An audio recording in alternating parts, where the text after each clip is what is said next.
We want to also bring in Karl Brauer, auto trader and Kelley Blue Book executive publisher, to discuss those June numbers along with his take on the threat of global auto tariffs. So welcome, Karl. How do you read today's numbers? As Phil outlined, look pretty good. Yeah, they look great, you know, and even as car sales have kind of collapsed, truck and SUV sales have more than made up for it. So the overall impact is still growth, and truthfully growth in higher profit vehicles. So it's still great news for the automakers, at least today. Phil, did you hear Bob Lutz? He came on, veteran, as you know, of the industry, very supportive of what President Trump is doing to lower the barriers and address concerns like Europe charging tariffs on American cars that go in. At the same time, you have all the major automakers, as you've been reporting, like GM, warning against this move from President Trump. So how's the industry looking at this? The industry is worried primarily because of, one, there's no certainty. And when there's uncertainty, any business, but especially the auto industry, they're concerned given the fact that they have these global supply chains.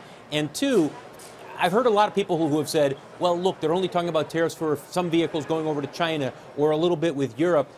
There's also the discussion of reworking NAFTA. And if you don't think that scares GM and Fiat Chrysler, given how many plants they have both in Canada and in Mexico, and really all the automakers, that's why they're worried.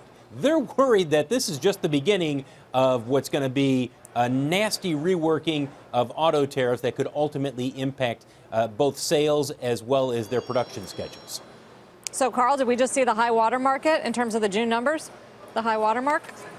I mean, I think we've already been surprised at how well the market's done the first half of the year, so I think we could still see some more solid numbers throughout the second half. But it's very contingent on what Phil just said. If we start to see tariffs come into play, cars are already over $35,000 as an average transaction price. A lot of people think we've already hit a tipping point in affordability.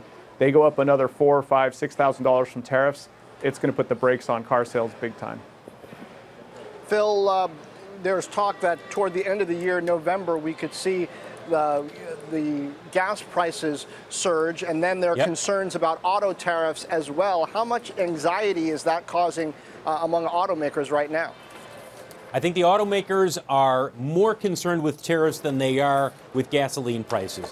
Where gas is right now, and I haven't looked at the most recent numbers nationally, yes, it's up year over year, but you would have to see gas prices substantially move higher, and I'm talking about up around $4.50, close to $5 a gallon before you see people say, I'm not buying. I'm staying out of the showroom, or I'm going to move to a smaller vehicle, which I don't think that's going to happen anytime soon. And I think the automakers look at gas prices and they say, okay, they're going to go higher, but they're not going to spike to the point that it's going to spook sales. Tariffs, on the other hand, that could spook sales.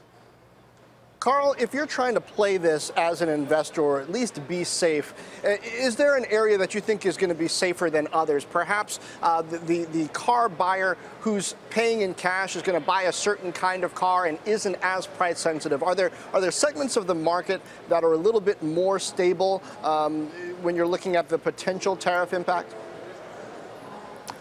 I don't know. I think it would be a pretty broad-ranging impact if we saw tariffs. Honestly, I think you'd be better off thinking about technology and suppliers for longer term thinking, like NVIDIA or somebody who supplies future smart driving, self-driving, autonomous vehicles.